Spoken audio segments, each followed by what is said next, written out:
Some stories don't belong in the light. Stories that hide in empty hallways, in quiet rooms, in the space just behind you. Welcome to Shadowvale, where fear has a voice. If you enjoy immersive horror stories, psychological nightmares, and unsettling encounters, make sure to subscribe and step into the darkness with us. Turn off the lights, put on your headphones, and listen carefully, because once the story begins, it may already be too late. Ethan moved to the cabin because he wanted silence. Not the kind of silence you get in an apartment at night, filled with distant traffic and humming electricity, but real silence. The kind that presses gently against your ears, the kind that makes you aware of your own breathing. The cabin sat alone at the edge of a dense stretch of forest, 2 miles from the nearest paved road. The trees were tall and ancient, their branches weaving together so thickly that even midday sunlight struggled to reach the forest floor. He liked it that way. He had installed a trail camera behind the cabin, mostly out of curiosity. Deer passed through often, sometimes foxes. Once, a black bear. The camera faced the tree line about 40 feet behind the cabin. It activated with motion and sent images directly to his phone. The first few weeks were uneventful. Deer at night, a raccoon at 3:02 a.m., wind shaking branches. Nothing unusual. Then, on a Thursday night, at exactly 2:47 a.m., his phone vibrated on the bedside table. Ethan was half asleep when he reached for it. Trail camera motion detected. He squinted at the screen. Probably another deer. He opened the image and immediately felt something shift inside his chest. The picture showed the back of a man, standing at the edge of the tree line, completely still. The figure stood about 40 feet from the cabin, exactly where the deer usually wandered. The man was facing into the woods, not toward the cabin, not toward the camera, just standing there. Ethan's first thought was simple. Someone's trespassing. His second thought came slower. The jacket. The figure was wearing the same dark green jacket Ethan owned, the same one hanging on the hook by his front door. He sat up in bed, fully awake now. He zoomed in. The quality was grainy, infrared night mode, but the build matched his. Same height, same broad shoulders, same posture. But that didn't make sense. He was in bed. He checked the timestamp, 2:47:13 a.m. He glanced toward his bedroom door. Closed, locked. The cabin was small. If someone had come inside, he would have heard it. He zoomed further. The figure's head was slightly tilted forward, as if listening or watching something deeper in the forest. Ethan swallowed. He got out of bed quietly and walked to the front door. The jacket was still hanging there. He touched it. Cold, undisturbed. He checked the back door. Locked. All windows secure. He grabbed his flashlight. He didn't think about it too much. He just needed confirmation. He stepped outside. The night air was colder than expected. Still. Too still. The forest line stood black and unmoving. He walked to the edge of the clearing where the camera was mounted, shined his flashlight toward the trees. Nothing. No movement. No footsteps. No breathing. Just darkness layered upon darkness. He slowly turned his light downward. The ground was damp from yesterday's rain. Soft. If someone had been standing there, there would be footprints. There were none, not even deer tracks, just smooth earth, undisturbed.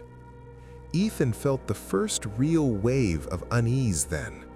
He returned inside, locked the door, double-checked the windows, then sat on the couch staring at the image again. The figure's stillness bothered him most. It wasn't mid-step. It wasn't walking. It wasn't caught in motion. It was standing, perfectly still, as if it had been there for a long time. And then a thought occurred to him.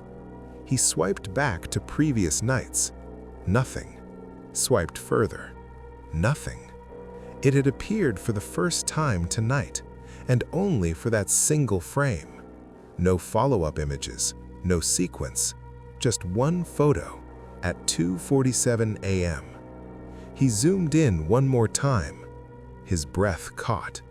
There was something else in the image, deep between the trees, a darker shape, hard to distinguish, but larger than the figure, watching. He stared at it for several seconds, trying to understand what he was looking at. Then his phone buzzed again. Another image. Timestamp 2:48:02 a.m. He froze. He opened it slowly. The forest was empty. No figure. No person. Nothing. The clearing looked untouched, as if no one had ever been there. Ethan felt something tighten in his chest. He zoomed into the spot where the figure had stood. The ground still showed no marks, but something was different. At the far edge of the image, just barely visible, a shape stood between the trees, much deeper in the forest, facing the cabin.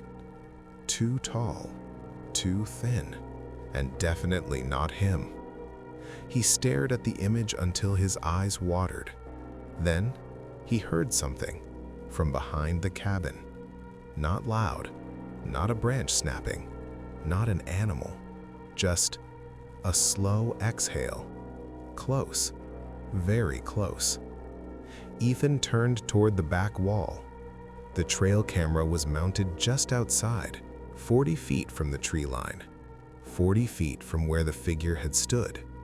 And now, he wasn't sure if the camera had been facing the forest or if something in the forest had been facing him. Ethan didn't sleep. He sat on the couch until sunrise, staring at the images on his phone, zooming in and out, trying to rationalize what he had seen. A trespasser, a prank, a glitch, infrared distortion, anything. But the longer he looked at the first image, the one at 2:47 a.m., the more wrong it felt.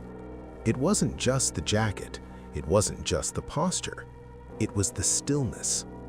The figure wasn't standing like someone caught mid-movement.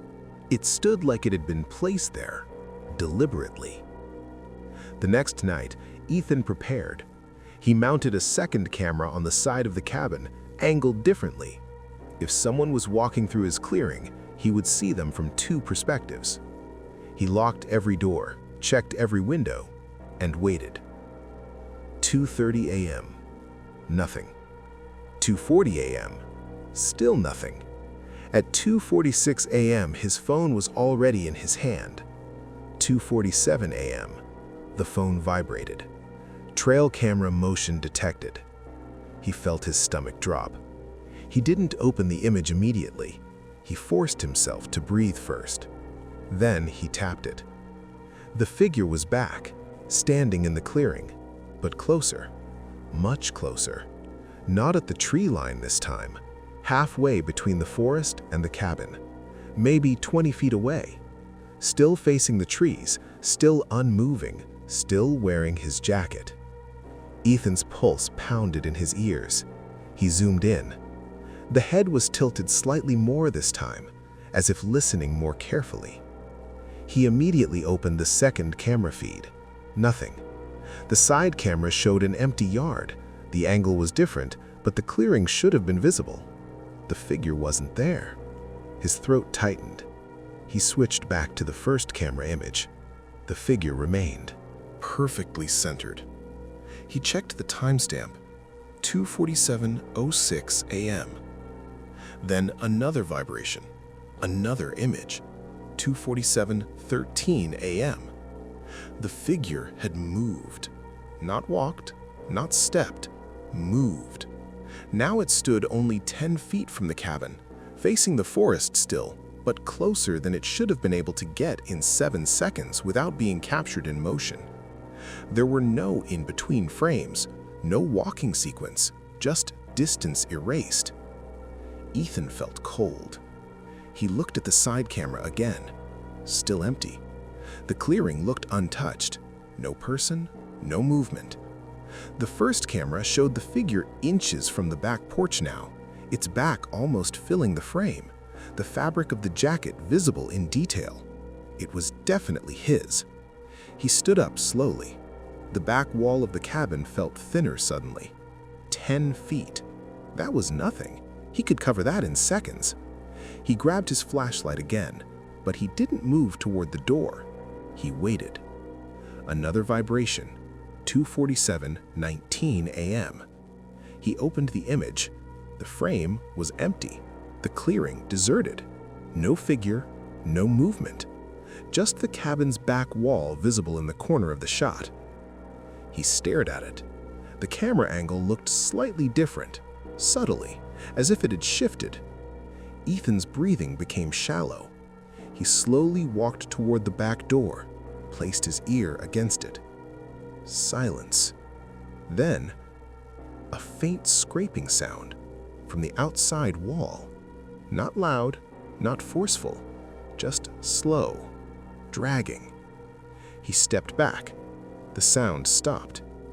He swallowed hard and unlocked the door. He told himself he needed proof, needed to see. He opened it slowly. The porch was empty. The clearing beyond was dark and still, the tree line unmoving. He stepped outside carefully. The air felt thicker than usual, heavy. He walked to the trail camera mounted on the tree. It was still there, unmoved. He checked the ground again. No footprints, no disturbed soil. He shined his flashlight toward the forest. The beam cut through the trees.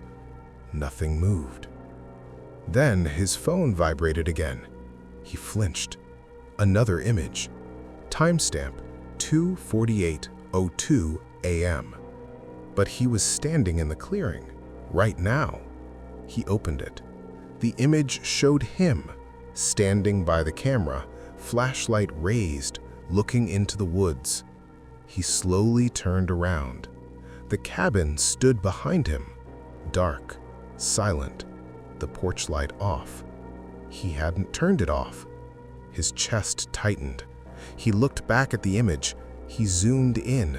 The version of him in the photo wasn't looking at the woods. It was looking slightly to the right, at something beside the cabin, something the camera didn't fully capture. Ethan's hands trembled. He turned his flashlight slowly toward the right side of the cabin. The beam revealed nothing at first, just sighting. Then, a shadow shifted. Not cast by him, not cast by trees. A tall, thin silhouette moved along the wall. Too fast. He spun around. The clearing was empty, the forest unchanged. He looked back at his phone. Another image had arrived. 2:48:10 a.m. The frame was closer now, zoomed slightly toward the cabin wall. And there, between the edge of the frame and the siding, a second figure stood. Tall, much taller than him, its head slightly bent, watching him from only a few feet away, its arms long, hanging unnaturally. And in the foreground, he saw himself, still facing the woods, unaware. Ethan's breathing stopped. The figure in the image was standing behind him, right now, in the dark. He did not turn around. He couldn't. His body refused. The forest had gone completely silent. No insects, no wind, nothing. Then, very softly, he heard footsteps on the porch behind him. Ethan did not turn around. The footsteps behind him were soft, measured, not rushed, not aggressive, just deliberate. One step, pause, another. The porch boards creaked slightly beneath the weight. He could hear it clearly now, right behind him. Breathing. Not loud, not animal, slow, controlled. Ethan's body locked in place. He stared at the forest in front of him. His phone trembled in his hand. Another vibration. He forced himself to look. 2:48:17 a.m. The image loaded slowly. This time the frame was different. The camera angle was lower, tilted slightly upward, as if something had adjusted it. The image showed Ethan standing in the clearing, frozen, facing the trees. Behind him, nothing. The porch was empty. His back was exposed. He swallowed. That didn't make sense. He was still standing there, still hearing footsteps, still feeling breath at his neck.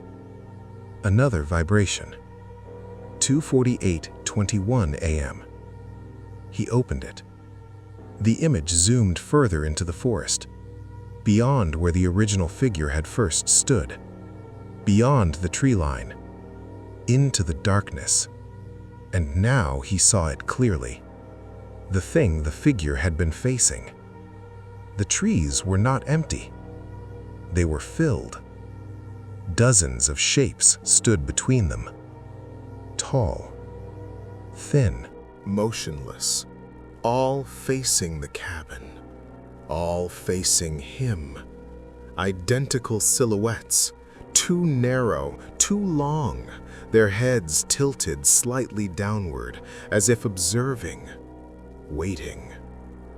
Ethan felt his pulse spike violently. The original figure hadn't been watching the woods, it had been standing guard. Another vibration. 2:48:25 a.m. The image was closer now, not physically, but focused. The shapes between the trees were clearer. Their arms hung too low, their joints bent wrong, and their faces blank. No eyes, no mouth, just smooth darkness where features should be. Ethan's breathing became uneven. Behind him, the footsteps stopped. Silence.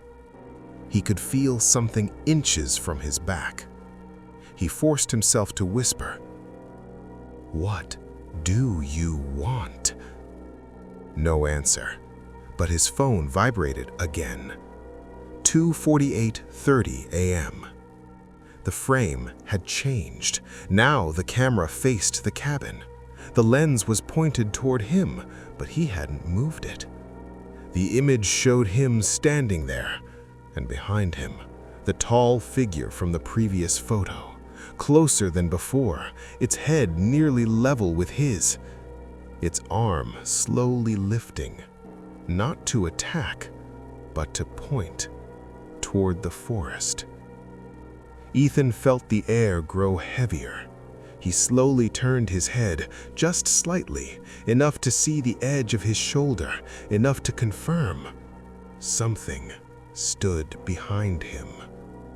Its presence was wrong, too tall, too silent. He didn't fully turn. He couldn't, but his peripheral vision caught movement.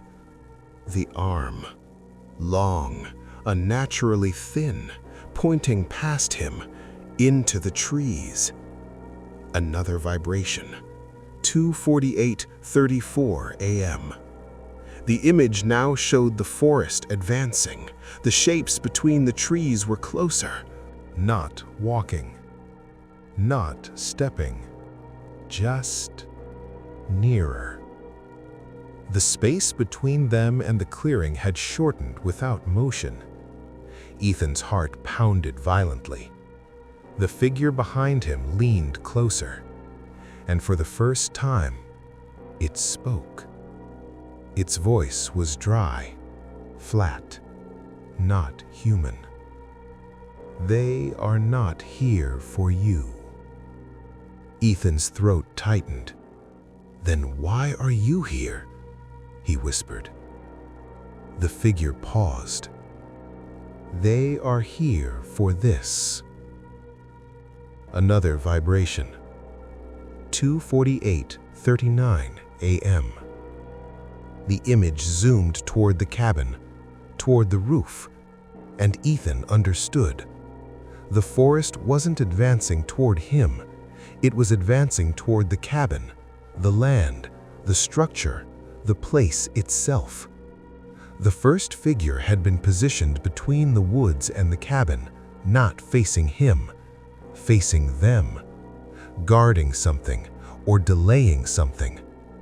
Behind him, the tall figure lowered its arm. "They have been waiting." "For what?" The voice answered calmly.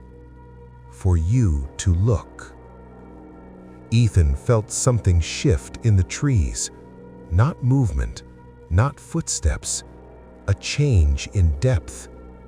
The forest seemed to stretch, the darkness between branches thickening, the shapes multiplying.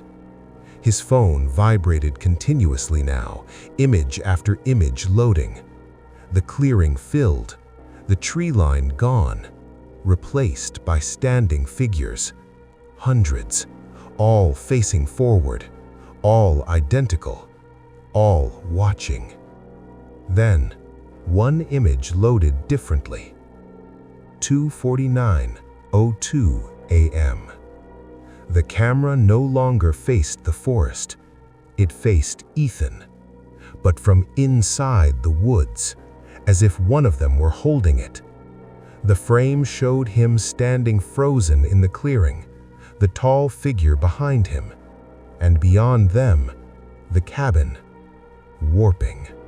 The walls bending slightly inward, the roofline sagging unnaturally, as if something beneath it were pressing upward. Ethan's breathing stopped. The tall figure behind him leaned down, close to his ear. "They don't enter. They replace." The porch light flickered on suddenly behind him. Ethan flinched. The figure was gone, the space behind him empty, the forest silent, the clearing still. He turned slowly. Nothing stood there. No footsteps, no shadow, just the cabin, unchanged. He looked back at his phone. The latest image showed only the clearing, empty. No shapes, no figures, no distortion. The camera angle normal again. 2:49:10 a.m. Silence returned to the forest. Insects resumed. A faint breeze moved the branches. Everything looked as it had before, except Ethan realized something. The porch light flickered on. Behind him. Ethan didn't move. The clearing was quiet again. The insects had resumed their soft hum. The wind brushed lightly against the trees. Everything looked normal, but nothing felt normal. His phone still trembled in his hand. The last image remained open on the screen, the one showing the tall figure standing behind him, pointing toward the forest. But when he slowly turned around now, there was nothing there. No figure, no shadow, no presence. Just the cabin, still, dark, waiting. He swallowed hard and stepped toward the trail camera mounted on the tree. He needed to check it physically. Needed something real. The small black device was still attached to the bark, angled toward the clearing exactly as he had installed it. He crouched and examined it. The lens wasn't cracked, the mount wasn't loose. It hadn't been touched. He checked the memory card slot. Secure. Battery level normal. Nothing unusual. Yet the images clearly showed the angle changing. Lower, closer, tilting upward, as if something taller than him had adjusted it. Ethan stood slowly. His phone vibrated again. 2:49:58 a.m. He froze. He hadn't moved. He hadn't triggered the sensor. He opened the image. The frame showed the clearing, but something was wrong. The perspective felt inverted. The cabin appeared too small, too distant, as if the camera had been moved much farther back. But he was standing right beside it. He looked up. The clearing looked normal, 40 feet of open ground between the cabin and the trees. He looked back at the image. The space in the photo was much larger. The cabin looked tiny, almost fragile. He zoomed in. The horizon line in the image was flat. Too flat. There were no trees behind the cabin. Just emptiness. A pale gray backdrop stretching endlessly. Ethan felt a tightness in his chest. He slowly turned around and looked at the real cabin. The forest stood tall behind it, dense, heavy, ancient. He looked back at the image. The forest was gone. Another vibration. 2:50:04 a.m. The new image loaded. The angle had changed again. Now the camera wasn't facing the cabin. It was facing the opposite direction, toward the woods. Except there were no woods, just flat ground, extending infinitely. No trees, no branches, no shadows. Ethan's heart began pounding violently. He slowly turned in a full circle. The forest surrounded him on 3 sides. He could see it clearly. He could hear it breathing. He could smell the damp bark. But on his phone, it didn't exist. He walked 10 feet to the right. The clearing felt slightly wider than before. He hadn't noticed it until now. The grass didn't reach the edge of the trees anymore. There was more open space. He looked again. The image updated. 2:50:11 a.m. The cabin was smaller now, even farther in the distance, and around it, tiny dark specks stood in a ring, too small to distinguish but clearly upright. Ethan zoomed in. The specks were tall figures, identical to the one he had seen earlier, thin, still, surrounding the cabin, facing inward. He looked up from the phone. The cabin behind him looked normal, untouched. He could see the porch, the windows, no figures, no circle. But the image said otherwise. His breathing grew shallow. He turned back toward the trail camera. It was still physically pointed toward the clearing, but the images no longer matched what the lens faced. It was showing a different reality, or perhaps a corrected one. Another vibration. 2:50:18 a.m. The image now showed the cabin even smaller, almost distant, the ring of figures tighter, and the ground perfectly smooth. No grass, no soil, just flat surface stretching forever. Ethan slowly looked down at his feet. The grass beneath him felt thinner, less dense. He stepped backward. His shoes scraped something solid. Not rock, not root, flat. He knelt and pushed the grass aside with his hand. Beneath it, smooth earth, perfectly level, as if the clearing were layered on top of something artificial. His pulse hammered in his ears. He stood again. The trees behind him seemed slightly less detailed, their edges blurred, just faintly. He blinked. They sharpened again. Another vibration. 2:50:24 a.m.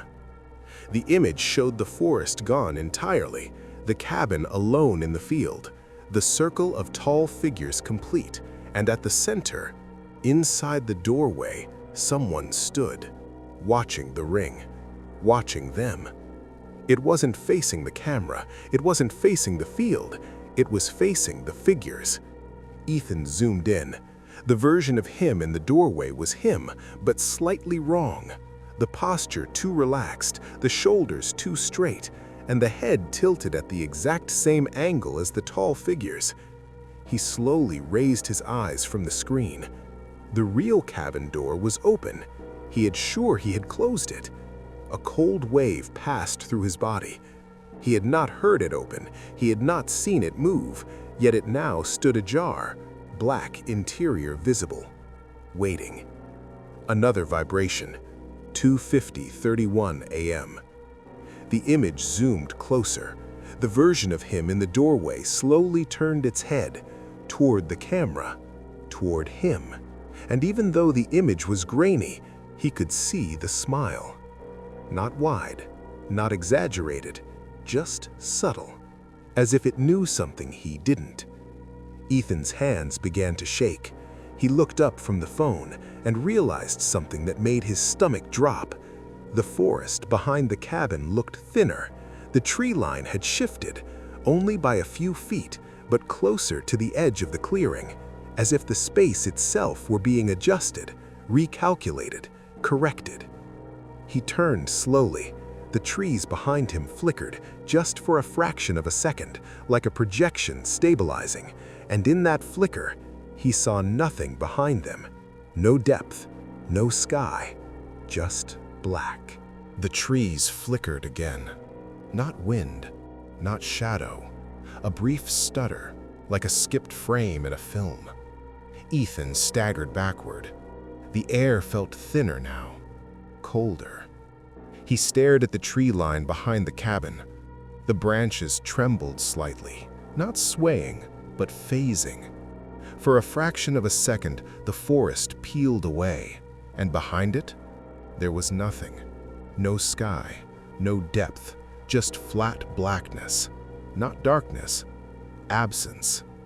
His phone vibrated violently in his hand. Not a single notification, continuous motion detection. He looked down. The images were arriving too fast to process. 2:50:44, 2:50:45, 2:50:46.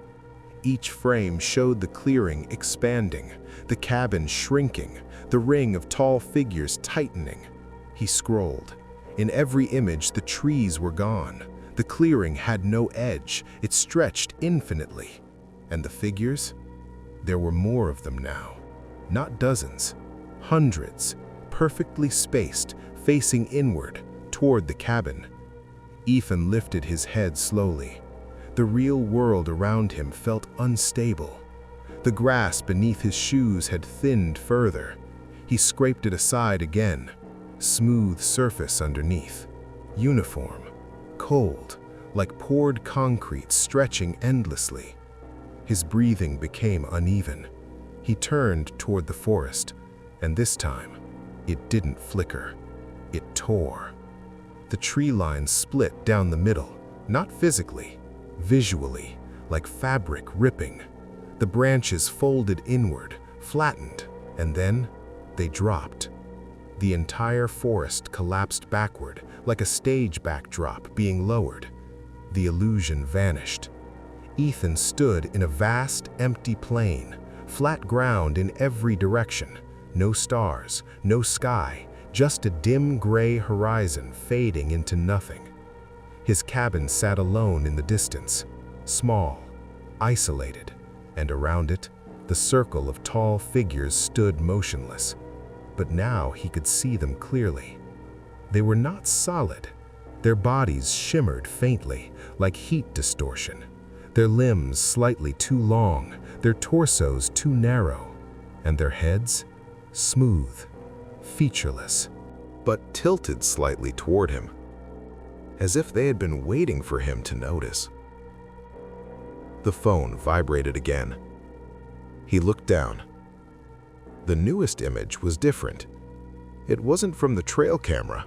It was from above, an aerial view, looking down at the clearing, the cabin centered perfectly, the ring of figures exact, symmetrical, precise.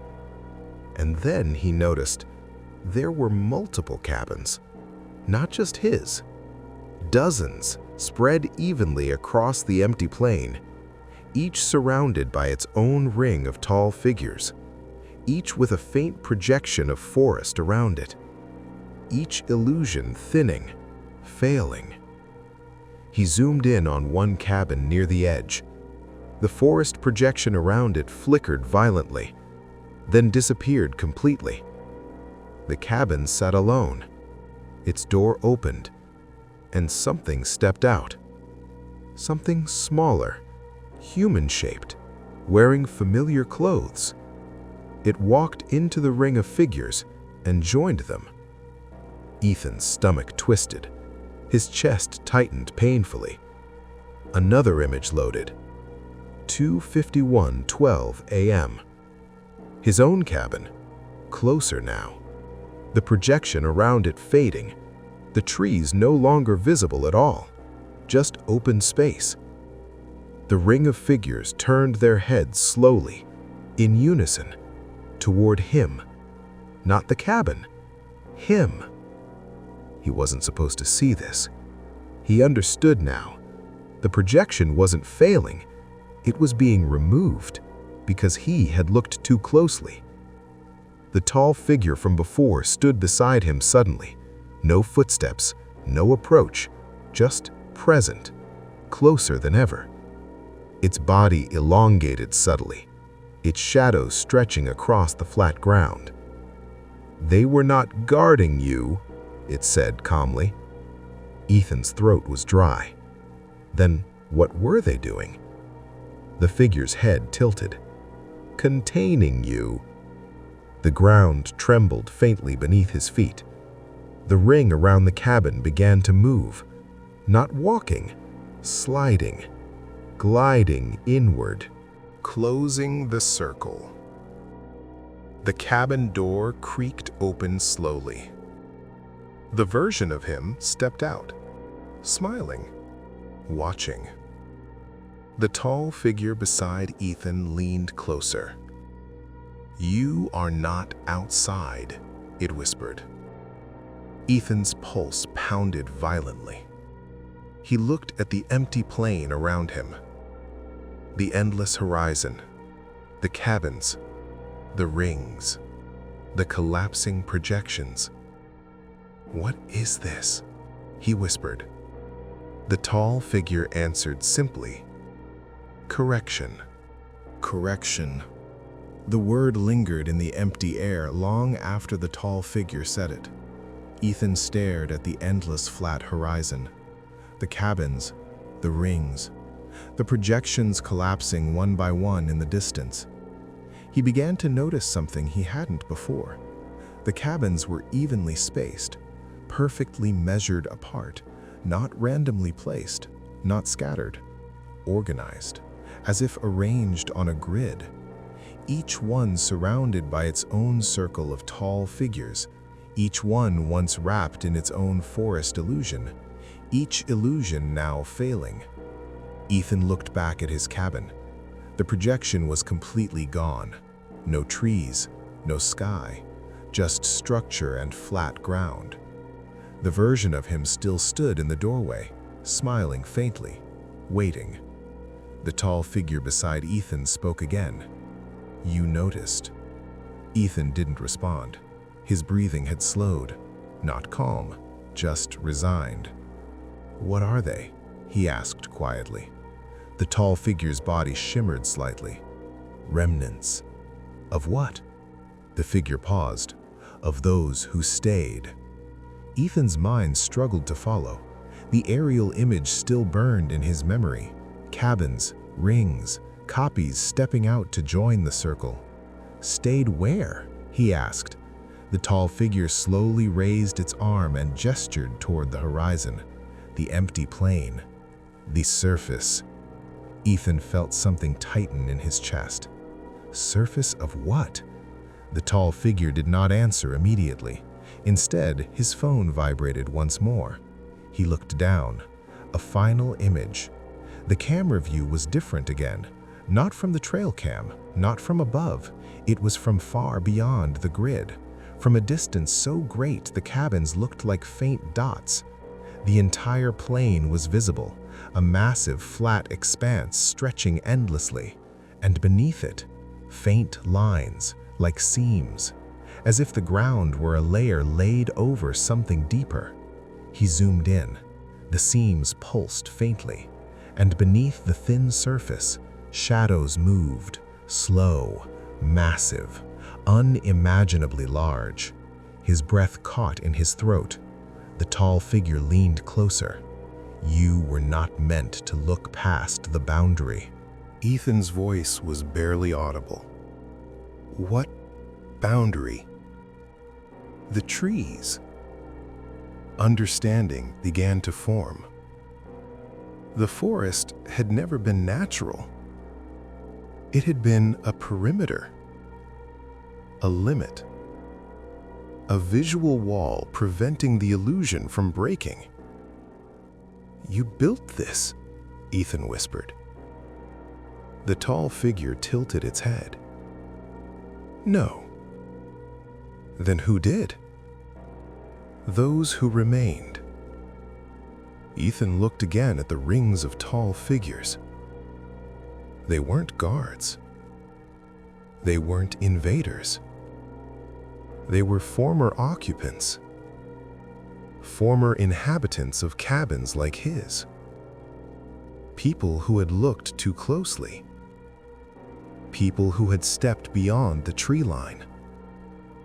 People who had seen what lay beneath and stayed. The tall figure's voice lowered. "The surface must remain stable." "For what?" Ethan demanded. The tall figure's form flickered faintly. "For them." The ground beneath Ethan trembled again. He looked down. The flat surface beneath his shoes pulsed slightly, like thin fabric stretched over something alive. The seams in the aerial image began to glow faintly. The shadows beneath shifted closer. Ethan's heart pounded. "They're under us," he whispered. "Yes." "How big?" The tall figure did not answer. It didn't need to. The ground bulged faintly beneath a distant cabin. Just slightly. Like something enormous adjusting its position below. The ring of figures around that cabin tightened. They stood closer. More rigid. The bulge subsided. The surface stabilized. Ethan understood now. The cabins were not homes. They were anchors. The forests were not nature. They were boundaries. The rings were not traps. They were supports. And the illusion had never been for protection from outside threats. It was to prevent occupants from realizing they were standing on something vast, something alive, something patient.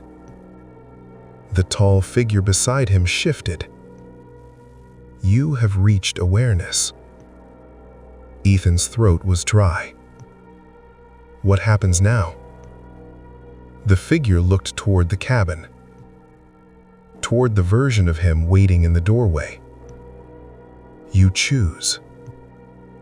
"Choose what?" to return or to remain. Ethan's stomach twisted. To return where? To the forest. The word felt heavy. He imagined it. The projection reinstated. The trees rising again. The illusion repaired. Him inside the cabin, unaware, living quietly until something beneath stirred again. "And if I remain?" he asked. The tall figure turned toward the ring surrounding his cabin. They close.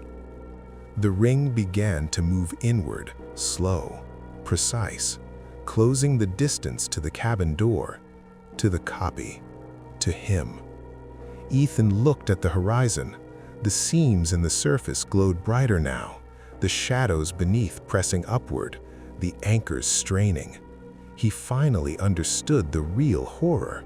It wasn't that something was under the surface, it was that the surface was thin and failing. He looked at the tall figure. "You were human once," he said quietly. A long silence followed. Then, "Yes." The figure's voice was no longer flat. It carried something else. Regret. "You stayed," Ethan whispered. "Yes." "Why?" The tall figure looked toward the trembling ground. "Because someone must." The ring tightened further. The copy in the doorway stepped back into the cabin, inviting, waiting. The ground beneath Ethan pulsed violently once, and a crack formed in the flat surface, thin but deep. A dark red glow seeped through.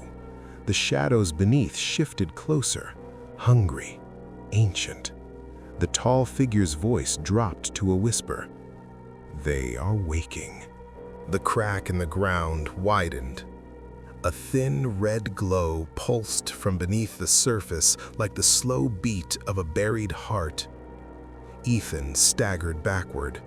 The flat earth beneath his feet rippled faintly. Not collapsing, not shattering, just straining. The tall figure beside him did not move. "They are waking," it repeated. The ring around the cabin tightened further. The other cabins across the horizon flickered violently. In the distance, one projection attempted to restart. A faint tree line reappeared around a far structure, but it stuttered and died instantly. The seams beneath the surface glowed brighter. Something massive shifted below. The ground rose slightly under Ethan's boots, as if something were pressing its weight upward, trying to breach. Ethan's pulse thundered in his ears. He looked at the cabin. The version of him in the doorway had stepped fully inside now, waiting, inviting him back into the illusion, back into the forest projection, back into ignorance. He understood the choice clearly now. Return to the illusion and the surface remains thin. Remain aware and join the ring, become another anchor. But the crack widened again, and this time, a massive shape pressed upward beneath it, so large that the ground arched around it like stretched fabric. Ethan felt something else then, not fear, clarity. He looked at the tall figure. "You're not containing them," he said quietly. The figure's head tilted slightly. "You're containing the truth." The tall figure did not answer. The crack split further open. A jagged line tore across the surface, spreading toward the cabin. The red glow intensified, and from the darkness beneath, something vast moved. A limb, or something like a limb, too large to define, pressing upward, testing the thin barrier. Ethan's breathing slowed. His fear sharpened into anger. "You built a cage," he whispered, "for them." "No," the tall figure replied calmly, "for you." The ring tightened one final step. The tall figure stood only feet from the cabin now. Perfect symmetry, perfect stillness. The copy of Ethan reappeared in the doorway, smiling softly, waiting for him to step back inside, to reset, to forget. Ethan stared at it, and suddenly he understood something else. The projection had failed because he had observed it closely. The illusion weakened when questioned. The surface strained when examined. The system depended on ignorance. The tall figures were not just anchors. They were participants, stabilizers, maintainers of the narrative. He looked down at his phone. The trail camera app was gone. The images erased, but the surface beneath his feet still pulsed. The crack glowed violently. The massive shape beneath pushed harder, and the tall figure beside him leaned closer. You must decide now. Ethan inhaled slowly. Then he did something none of the others had done. He stepped toward the crack. The tall figure did not follow. The ring did not move. They watched, curious. He knelt beside the glowing fracture. The heat radiating from below was intense. The red light flickered like a living pulse.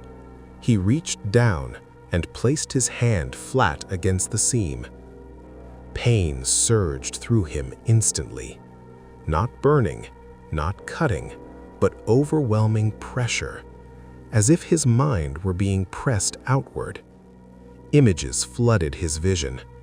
Not cabins, not forests, but something beneath the surface.